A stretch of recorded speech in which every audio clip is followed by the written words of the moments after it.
네. 우리는 지난 시간까지 이제 네 번째 간구를 살폈습니다. 일용할 양식을 구하는 그 간구는 우리 인생들이 모든 면에서 전적으로 하나님을 의존하고 있고 또 의존해야 하는 그 피조물이라는 사실을 이렇게 상기시켜 준다고 했죠. 하나님이 매일매일 우리의 인생을 관여하시고 또 필요를 채우시는 그런 분이기 때문에 우리가 염려와 근심과 걱정 혹은 또 지나친 물질적인 것을 탐하는 것으로부터 자유하게 하는 놀라운 그런 기도의 내용이라고 했습니다. 이렇게 네 번째 간구가 하나님의 그 창조주 되심과 우리의 피조물, 그 창조주를 의지해야만 하는 피조물 된다는 사실을 상기했다면 이 다섯 번째 오늘부터 배우게 되는 이 간구는 무엇을 상기시켜 줍니까? 바로 하나님께서는 자비와 은혜와 긍휼이 풍성하신 용서하시는 그런 분이라는 것. 그리고 우리는 어떤 자들이라는 거예요? 우리는 용서가 필요한 죄인이라는 것을 상기시켜주는 그런 기도입니다. 네 번째 간구와 이 다섯 번째 간구는요, 헬라어로 카이라고 하는 접속사가 연결되어 있습니다. 앞에 간구에는 그런 게 없었는데 접속사가 있어서 그리고 일용할 양식을 주옵시고 그리고 우리의 죄를 용서해 주십시오. 이렇게 연결되어 있어요. 그것은 무엇을 의미하냐면 우리가 매일매일 일용할 양식을 하나님께 구해야 하는 것처럼 용서도 바로 우리에게 매일매일 필요하다라는 것을 말해주는 겁니다. 여러분들은 이것을 잘 알고 있습니까? 네. 매일 우리에게 양식이 필요한 것만큼 우리에게 매일 하나님의 용서가 필요하다고 예수님은 이 기도를 통해서 우리에게 가르쳐주고 있습니다. 그럼 본문을 직역하면 오늘 우리가 읽었던 한글 개역 성경과는 다른 순서로 나옵니다. 지금 12절에는 우리가 우리에게 죄 지은 자를 사하여 준 것 같이가 먼저 나왔지만 본문에는 그것이 뒤에 나오고요. 먼저는 이게 나와요. 뭐가요? 우리 죄를 사하여 주옵소서. 이게 나와요. 그러니까 여러분들 먼저 무슨 사실을 먼저 이 기도는 우리에게 말해주고 있는 겁니까? 우리가 하나님께 용서를 받아야 한다라는 사실이 있고 그 용서받는 것에 대한 어떤 그 의미가 뒤에 덧붙여서 지금 설명되어지고 있는 겁니다. 우리가 우리에게 죄 지은 자를 용서해 준 것처럼 우리가 정말 하나님의 용서가 필요합니다. 지금 이 기도를 하고 있는 것이죠. 그래서 우리는 오늘 이 시간 왜 매일 우리에게 회개가 필요한지 날마다 왜 우리가 용서가 필요한지를 생각해보고 또 어떻게 우리가 회개를 해야 할지를 좀 생각해 보도록 하겠습니다. 말씀드렸다시피 이 기도는 날마다 우리가 죄를 자백하고 하나님의 용서를 받아야 할 그 필요성을 전제하고 있습니다.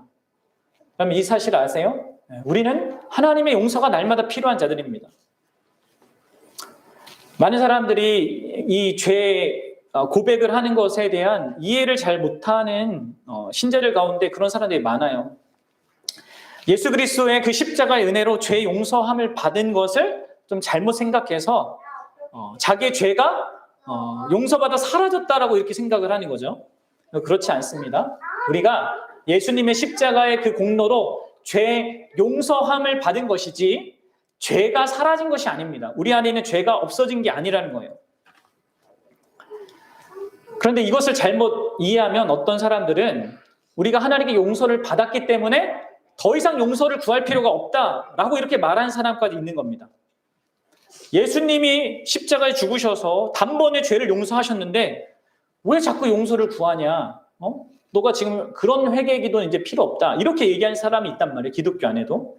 이것은 이 하나님이 그리스도 안에서 행하신 일에 대한 이해와 우리 안에서 그것으로 말미암아 있게 된 그 결과에 대한 것을 혼돈하고 성경이 말하는 대로 배우지 않아서 갖는 잘못된 입장입니다. 여러분들 예수님의 그 십자가의 사건은요 죄의 문제를 해결하지만 그것을 어떠한 그 과정들을 통하여서 해결을 하거든요. 그것을 우리가 잘 이해를 해야 합니다. 그래서 예수님께서 그 죄 용서라는 것, 죄에 대한 우리의 문제를 어떻게 해결하는가 이것을 잘 이해해야 하는데요. 물론 여러분들 기본적으로 하나님이 그리스도 안에서 행하신 그 구원의 일은 죄 용서라는 것 차원을 넘어서는 겁니다. 그러니까 우리의 죄에 대해서 우리가 받은 심판을 예수님이 대신 받고 우리를 거기서 건져내 주는 것 정도가 구원이 아니죠. 구원은 오전에서 말씀드렸다시피 더 포괄적인 거예요. 우리를 온전한 사람으로 다시 회복시키는 거. 원래 창조의 목적을 따라서 살게 하는 거. 뭐예요? 하나님을 예배하고 하나님을 기뻐하고 자랑하며 하나님 안에서 한 공동체를 이루고 또 서로를 섬기고 세상을 섬기는 이러한 원래의 목적과 그 본 인간다운 모습을 회복하는 게 구원이란 말이에요.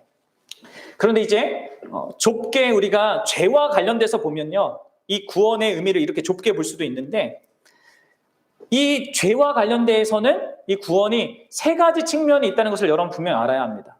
세 가지 측면이 있습니다. 뭐 세 단계라고 할 수 있는데요. 그게 뭐냐면 따라해보세요. 칭의, 두 번째 성화, 그리고 세 번째 영화. 죄와 관련돼서는요, 우리는 이런 과정을 거칩니다. 칭의를 받고 그리고 성화의 과정을 거쳐서 마지막에 영화의 단계에 이르게 된다는 거예요. 먼저 첫째 칭의는요, 죄로부터의 구원을 의미합니다. 죄의 형벌로부터의 구원. 잘 들으세요. 죄로 말미암아 우리가 받을 그 심판 있잖아요. 거기로부터 건짐 받는 거. 그래서 물론 이제 칭의가 단순히 죄로부터 건짐 받는 것으로만 끝나는 게 아니라 건짐 받았는데 오히려 하나님께 모든 계명을 순종한 의로운 자다라고 여김을 받는 것까지 포함하거든요. 하나님의 말씀을 다 안 지켜서 또 하라는 걸 하지 않고 해서 받아야 될 그 심판을 예수님이 대신 받아주시고 우리를 그 심판에서부터 건져주셨잖아요. 그렇게 죄를 용서받았을 뿐만 아니라 예수님의 그 의로우심을 덧입어서 의롭다함을 받는 게 이제 칭의란 말이에요. 이렇게 칭의는요, 우리에게 대한 하나님의 외적인 선언입니다. 죄인인데도 불구하고 죄가 없고 의롭다. 너는 예수를 믿었으니까 죄가 없고 의롭다라고 이렇게 선언해 주시는 것, 그것을 칭의라고 합니다. 두 번째는 성화인데 이 성화는 우리의 죄, 여전히 우리 안에 있는 그 죄의 세력과 그 죄의 오염으로부터의 구원을 의미합니다. 칭의가 죄의 형벌로부터 구원이라면 성화는 죄의 세력, 우리 안에 역사하는 그 죄의 세력과 그 죄가 계속해서 오염을 시키거든요, 우리의 삶을. 근데 거기로부터의 구원이 있게 되는 거예요. 이 성화를 다른 말로 하면 바로 매일의 회심입니다. 매일의 회개라고 할 수 있는 거예요. 오늘 이 주기도문 5번째 간구가 우리에게 말하는 게 바로 이겁니다. 칭의가 처음 우리가 예수님을 믿고 회개할 때, 처음 회심 때 일어난다면 이 성화는 매일매일 일어나야 하는 것이에요. 이 구분을 잘 아셔야 됩니다. 그리고 세 번째로는 영화라고 했죠. 그럼 뭡니까? 그것은 죄 자체로부터 완전히 구원받는 겁니다. 이제 더 이상 죄가 관여하지 않는 그런 상태가 되는 거. 자, 그것은요, 신자가 죽는 순간이나 예수님이 다시 오는 순간 일어나는 것입니다. 사랑하는 여러분, 신자는 예수 그리스도를 믿는 순간 죄의 형벌로부터 구원받지만 이 세상을 살아가는 동안에는 자신 안에 존재하는 여전히 역사하는 그 죄의 세력 그리고 죄의 영향력에 계속 영향을 받습니다. 그래서 신자라 할지라도 날마다 죄를 지을 그런 가능성이 있는 거예요. 그리고 매일 실상 수많은 죄를 짓고 살아가는 겁니다. 따라서 날마다 신자는 자기 죄를 고백하고 죄의 용서함을 받을 필요가 있는 거예요. 예수님께서는 십자가에 달려 돌아가시기 전날에 제자들의 발을 씻어주셨습니다. 그걸 뭐라고 하죠? 세족식이라고 우리가 부르는데 이 일을 통해서 예수님은 우리가 날마다 하나님께 죄 용서를 받아야 한다는 그 필요성을 보여주신 겁니다. 그렇죠? 예수님이 대야를 갖다 놓으시고 수건을 허리에 두르시고 씻으려고 하니까 베드로가 어떻게 했습니까? 예수님, 이런 거는 종이 하는 일이지 예수님이 해야 될 일이 아닙니다 라면서 이렇게 거절하려고 하지 않았어요? 근데 예수님은 이렇게 얘기하셨습니다. 내가 이게 씻어주지 않으면 나와 상관없게 된다 너희는, 이런 얘기를 하셨잖아요. 그러자 베드로가 뭐라고 합니까? 그러면 다 씻어주세요. 다 씻겨주세요. 이렇게 하잖아요. 온몸을 씻겨주세요. 예수님이 온몸을 이미 씻은 자는 발만 씻으면 된다 이렇게 얘기하셨습니다. 무엇을 의미하는 거겠습니까? 온몸을 씻는 것은요, 예수님을 믿는 순간 죄 용서함을 그 죄 형벌로부터 벗어나는 것, 그것을 받았다는 것을 의미하는 거예요. 그럼 발을 씻는다는 것은 뭐겠습니까? 바로 예수님을 믿고 난 다음에 자녀로서 매일매일 죄의 용서함을 받는 것을 의미하는 거예요. 온몸을 씻는 것이 처음에 예수님을 믿음으로 말미암아 죄인에서 자녀로 이렇게 신분이 바뀌는 거라면, 발을 씻는 것은 매일매일 하나님의 자녀로서 죄 용서를 받으며 살아가는 것을 말합니다. 이를 사도 요한은 요한일서 1장 9절에서 이렇게 표현했죠. 뭐라고 했습니까?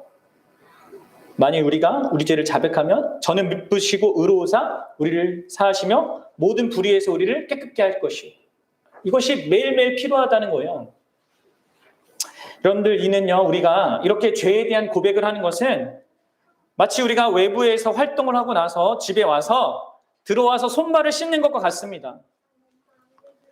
먼지와 세균이 우리의 손발에 묻기 때문에 우리가 씻는 거죠. 깨끗이 비누칠도 하고.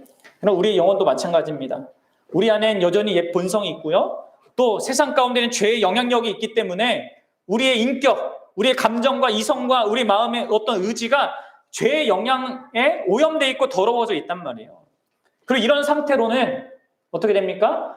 하나님과 친밀한 교제를 나누기가 어려워요. 그렇기 때문에 여러분, 우리는 이러한 회개를 날마다 필요로 하는 겁니다. 결국 왜 우리에게 날마다 회개가 필요하냐? 그것은 우리 안에 죄가 여전히 있기 때문이에요. 그리고 우리 주변에도 여전히 죄의 영향력 속에 우리가 살아가고 있기 때문입니다. 그리고 이것이 성화의 과정이기 때문에. 그렇다면 여러분들, 날마다 우리가 죄를 고백하는 그 회개의 목적이 무엇입니까? 왜 회개를 하는 겁니까? 왜 하는 겁니까? 제가 앞서서 끝부분에 말씀드렸다시피 뭐예요? 뭘 위해서 그렇게 하는 겁니까? 그 이유는 바로 하나님과의 온전한 관계를, 또 교제를 누리기 위한 것입니다. 여러분들, 우리 이사야서 59장을 한번 찾아가 보도록 할게요. 구약 성경 이사야서 59장 1, 2절. 이사야 59장 1, 2절입니다. 같이 읽어보겠습니다. 시작. 여호와의 손이 짧아 구원하지 못하심도 아니요 귀가 둔하여 듣지 못하심도 아니니라.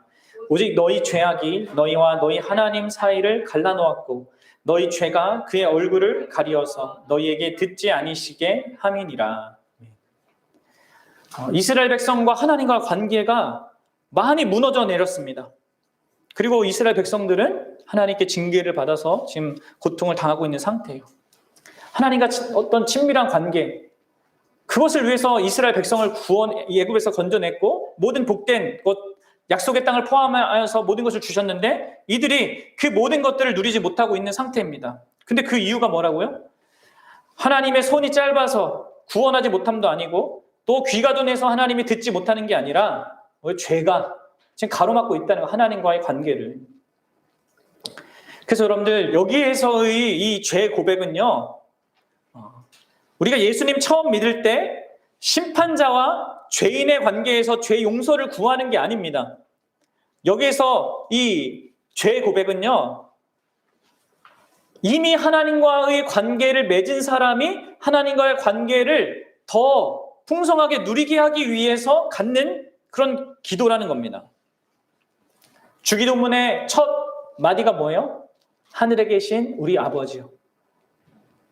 그런 맥락 속에서 지금 기도한다는 거예요. 바로 하나님을 아버지라 부르는 그 맥락 속에서 기도하는 바로 자녀의 기도가 우리의 죄를 용서해 주옵소서라는 기도라는 것이죠. 그래서 이 기도는 아버지와 자녀의 그 관계를 상정하는 겁니다. 전제하는 겁니다. 이 관계는 우리의 그 부모 자녀의 관계가 그렇듯이 항상 좋지가 않죠. 물론 우리의 육신의 그런 가정의 문제는 또 부모와 자녀의 문제는 모두에게 잘못이 있지만 하나님과 우리의 관계에는 어디에 문제가 있는 거겠습니까? 주로 우리 자신에게 문제가 있는 거겠죠. 우리는요, 그렇게 항상 매일 하나님과의 관계를 망치는 짓을 많이 하게 됩니다. 그리고 그것은요, 여러분들 자녀를 키워보면 알아요. 그리고 아이들이 매일 하는 말 중에 하나가 뭡니까? 아이들 키우면 아이들한테 항상 듣는 말이 있죠. 뭐예요? 배고파와 뭐예요? 미안해 이거요. 죄송해요.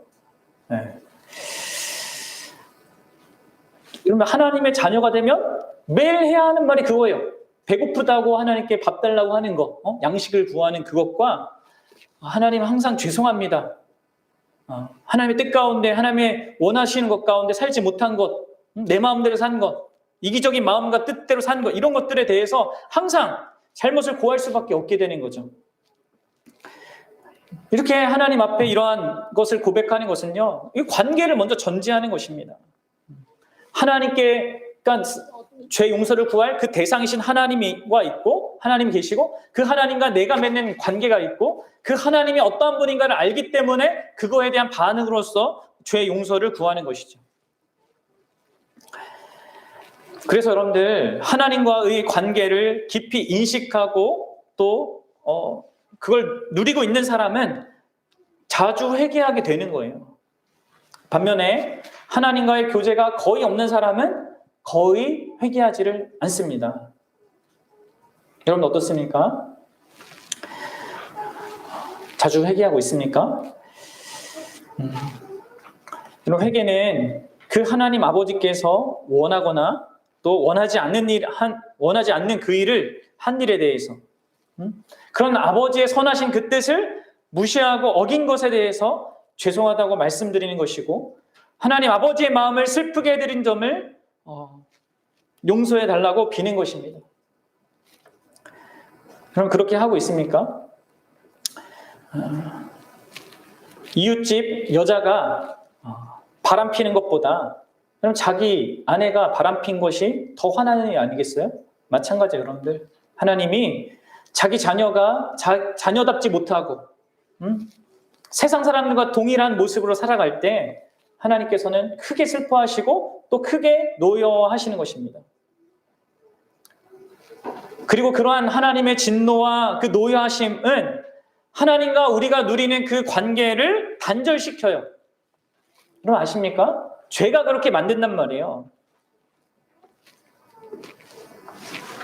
죄 때문에 하나님이 노여하는 것은 당연하고요. 그 진노하시는 그 하나님 때문에 우리가 그분께 나아가는 게 어색하고 어려움을 느끼는 것이 당연한 거예요. 스스로 갖는 그 죄책감 때문에 나아가기를 또 꺼려하게 되지 않습니까? 우리도. 그러니까 이 죄로 말미암아 하나님과 관계가 일시적으로나 아니면 장기적으로나 이렇게 단절될 수가 있는 겁니다. 물론 이 이야기는 하나님께로부터 하나님의 자녀가 완전히 버림받는다는 의미가 아닙니다. 절대 그럴 수 없어요. 하나님이 예수 그리스도의 은혜로 말미암아 구원한 그 자녀는 절대 버림받지 않습니다. 하지만 버림받은 것 같은 그런 느낌을 갖게 돼요. 기도를 하고 성경을 읽고 예배를 드려도 하나님과 교제하는 것과 같지 않는 그런 경험을 하는 것이죠. 멀리 계신 것 같고 같이 함께하지 않는 것 같은 그런 경험을 하는 겁니다. 그리고 그런 것들이 계속 굳어지고 심해지면 아예 하나님과의 교제에 문제가 있다는 사실조차 무감각해지는 그리고 그냥 형식적으로 그냥 어떤 종교 활동에 하고 있는 그런 상태가 돼요. 그리고 계속해서 죄를 또 짓고 하는 이 악순환에 빠지게 되는 것이죠. 그럼 그래서 다윗이 그런 상태가 된 거예요. 우리아를 죽이고 그 아내를 빼앗아서 그렇게 큰 죄를 지었음에도 불구하고 자신이 그 흉악한 죄를 짓고 있다는 것을 알지 못하고 인식하지도 못하고 그러면서 여전히 제사를 드리고 예배를 드리고 있었단 말이에요. 나단 선지자가 와서 이렇게 깨닫게 해주기 전까지 그것을 알지 못하지 않았습니까? 그런 상태는요, 결국 하나님께 크게 징계를 받는 것밖에는 이제 답이 없는 그런 상태가 되는 겁니다. 사랑하는 여러분, 회개는요, 이처럼 하나님과의 관계 속에서 하나님의 그 사랑을 긍정적으로 적극적으로 누리게 하기 위해서 우리에게 매일 필요한 겁니다. 그 죄라는 이러한 하나님과 관계에 걸림돌이 없을 때 우리가 하나님과 누릴 수 있게 되는 것이죠.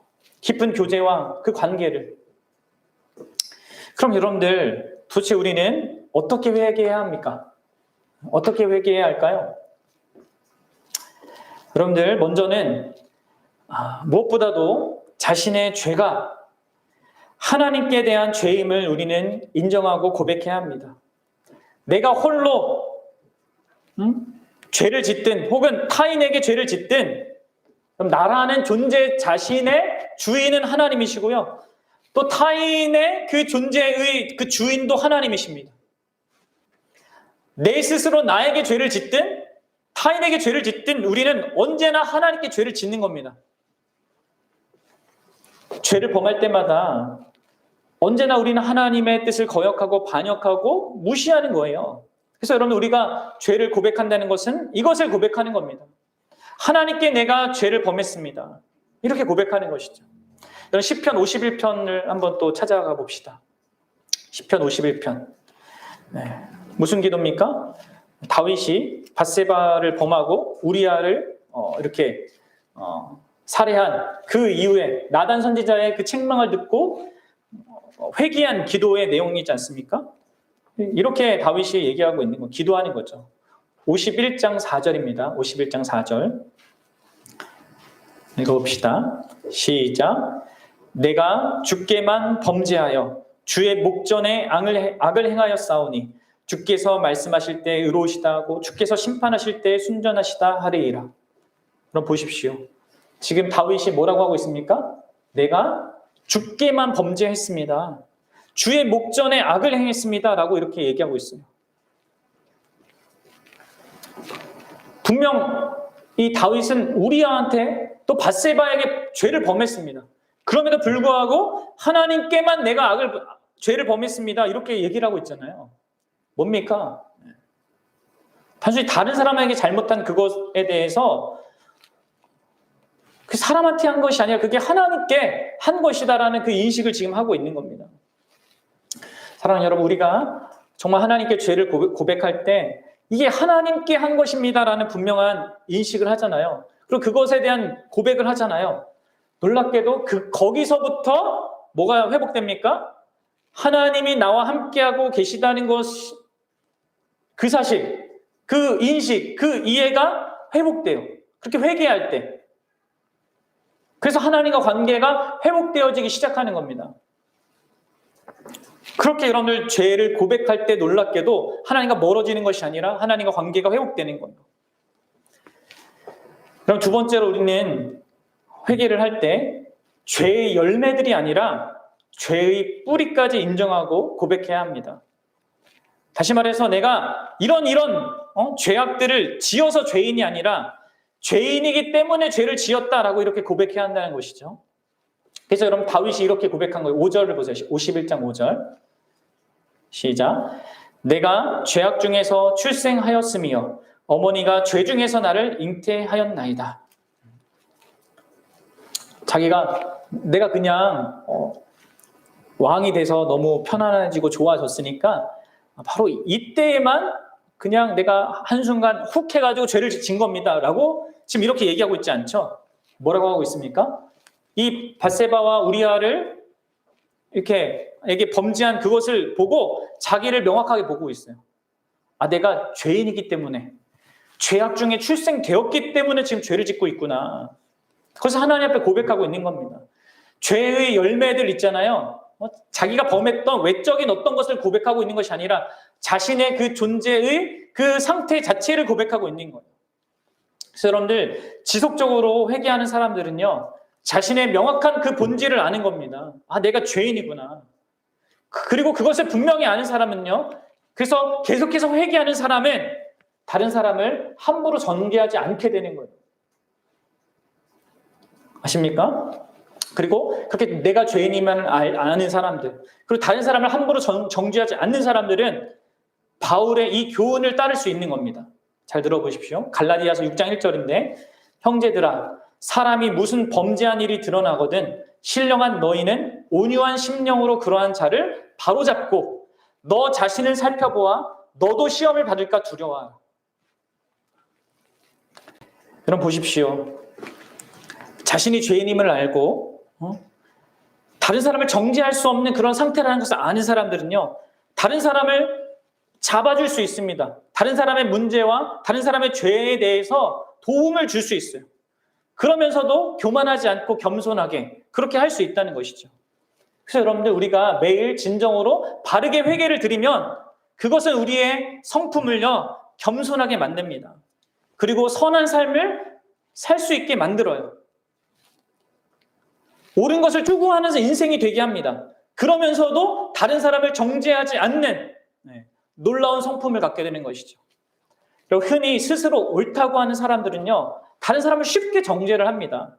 내가 잘하고 있고 잘한다고 생각하는 사람들, 내가 옳은 사람은요, 쉽게 다른 사람, 못하는 사람들 평가하고 판단한단 말이에요. 비난한단 말이에요. 그리고 그런 사람들에게는 가까이 하기가 싫죠. 왜요? 나도 정죄받을 수 있으니까.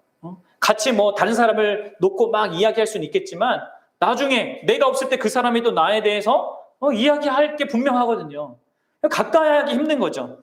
그럼 여러분들, 매일의 삶이 참된 회개로 그렇게 형성된 사람은요, 올바르고 바른 것을 말하지만 다른 사람을 정죄하지 않기 때문에, 정죄감을 주지 않기 때문에 사람들이 가까이 할 수 있는, 하고 싶은 그런 사람이 되는 겁니다.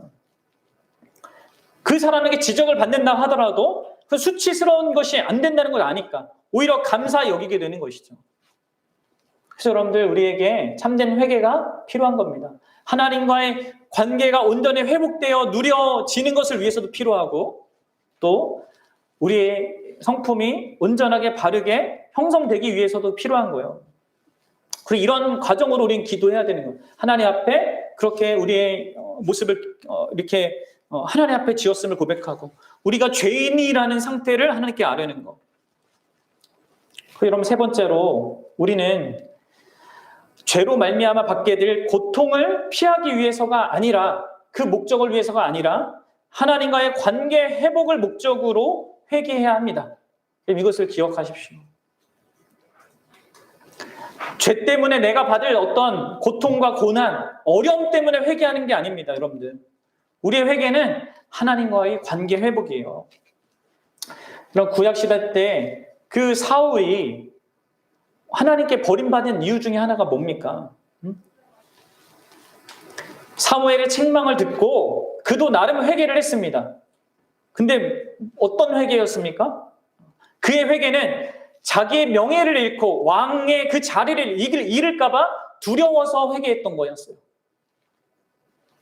하나님과의 관계를 잃는 것을 생각하지 않고 벌을 받는 것이 두려워서 회개한 것이 사울이었어요.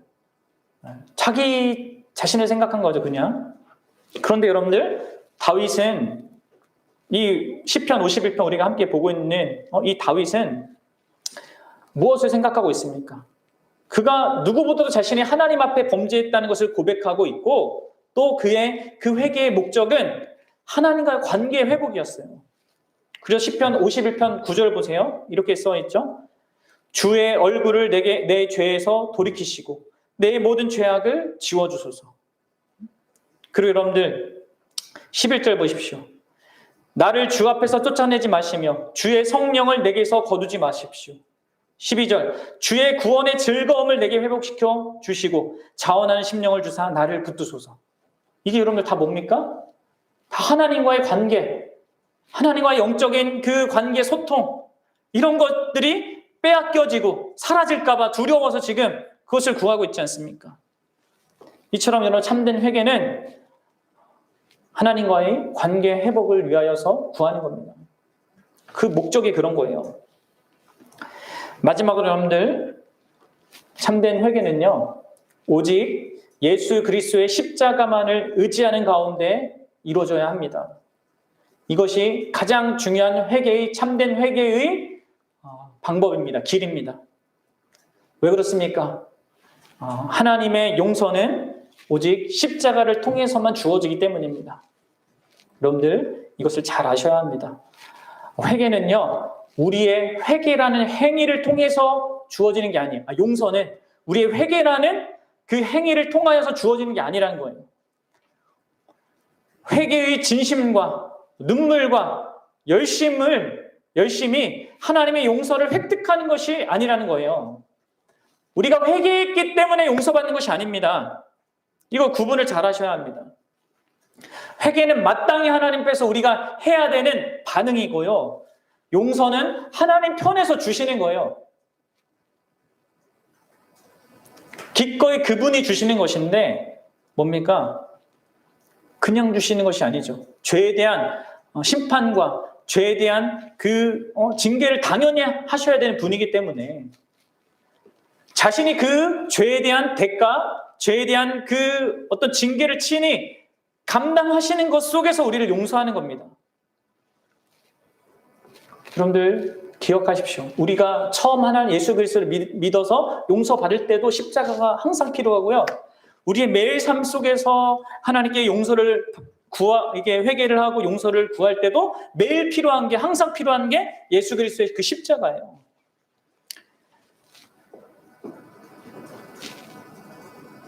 이스라엘 백성이 죄의 용서를 받기 위해서 구약시대 때 언제나 희생 제물에 그 희생을 통한 그 속죄가 있었지 않습니까? 그렇습니다, 여러분들. 성경은 분명히 얘기해요. 히브리서 9장 22절에 피 흘림이 없은즉 사함이 없느니라. 피 흘림이 없으면 죄 사함이 없다. 이것이 회개의 가장 중요한 부분입니다. 사랑하는 여러분, 우리가 하나님 앞에 용서를 받아 나아갈 수 있는 그 이유는요, 우리가 회개를 열심히 했고 진심을 다했기 때문이 아니라, 물론 그렇게 해야 되지만 우리가 하나님 앞에 용서받고 가까이 나아갈 수 있고 다시 관계를 회복할 수 있는 모든 그 근거는요, 바로 예수 그리스도께서 십자가에서 그 죄에 대한 대가를 친히 대신 받으셨기 때문입니다. 우리 대신 버림받으셨기 때문에 우리가 그분께 가까이 나갈 수 있다는 것입니다. 그리고 우리가 용서를 확신할 수 있는 이유도 내가 회개를 진심으로 열심을 다해서 했기 때문이 아니라 예수 그리스도의 십자가 때문이라는 것이죠. 이것을 분명히 아셔야 합니다. 우리 죄 때문에 하나님께로부터 쫓겨나신 그분이 당하신 그것 때문에 우리가 하나님께 결코 쫓겨나는 일이 없게 되는 겁니다. 이것이 회개에 있어서 하나님께 용서를 받는 것에 있어서 가장 중요한 내용이에요. 나의 죄 대신 죽으신 그분을 바라볼 때 그리고 그분이 죽으신 그 이유가 바로 내 죄 때문이라는 것을 깊이 인식할 때 우리는 우리 자신을 부인하게 되고 또 우리 죄에 대한 인식이 달라지고 그 죄를 미워하게 되고 거기에서 벗어나고 싶어 하게 되는 것입니다. 이처럼 여러분들 참된 회개는 예수 그리스도를 바라볼 때, 그분의 십자가를 바라볼 때 완성되는 겁니다. 사랑하는 여러분, 우리는 매일 회개가 필요한, 하나님의 용서가 필요한 죄인입니다. 사랑받는 하나님의 자녀지만 또한 동시에 죄인입니다. 그래서 우리는 매일 회개를 해야 돼요. 그리고 그 회개하는 목적은 뭡니까? 다른 것이 아니라 하나님과의 관계를 위해서요. 복된 관계, 풍성한 관계, 막히지 않는 그 관계, 하나님을 정말 좋으신 아버지로, 선하신 아버지로 누릴 수 있게 하는 그런 복된 관계를 위해서 회개가 필요한다는 것이죠. 어떻게 회개해야 한다고요? 우리가 무슨 죄든 그것이 하나님 앞에 범한 그런 잘못이고 죄라는 것. 그리고 그러한 모든 죄들이 내가 죄인이기 때문에 범하는 죄라는 자기의 그 인식이 있잖아요. 하나님 앞에 자기의 죄인됨을 고백하는 것. 그리고 하나님과의 관계 회복을 위하여서 회개를 하고 무엇보다도 예수 그리스도의 십자가를 의지해서 하나님께 용서를 구하는 것. 그러면서 진정으로 그 십자가 때문에 용서받음을 확인하고 또 하나님과 관계를 회복하게 하는 그런 회개가 우리에게 매일 필요한 것입니다. 바라기는 저와 여러분들이 이러한 매일 우리에게 요구되는 그 회개를요, 날마다 바르게 하고 정말 하나님의 관계를 풍성히 누리면서 살아갈 수 있기를. 그러면 여러분들이 그런 인식 속에 살아간다면 여러분들이 그 이후의 기도를 할 수 있는 거예요. 우리가 우리에게 잘못한 자를 용서해 준 것처럼 이라는 그 기도를 할 수 있게 되는 것이죠. 내가 하나님께 매일 용서를 받으며 살아가는 사람이 그렇게 살아갈 수 있게 되는 거거든요. 저와 여러분들이 그럴 수 있었으면 좋겠습니다. 우리 같이 기도하겠습니다.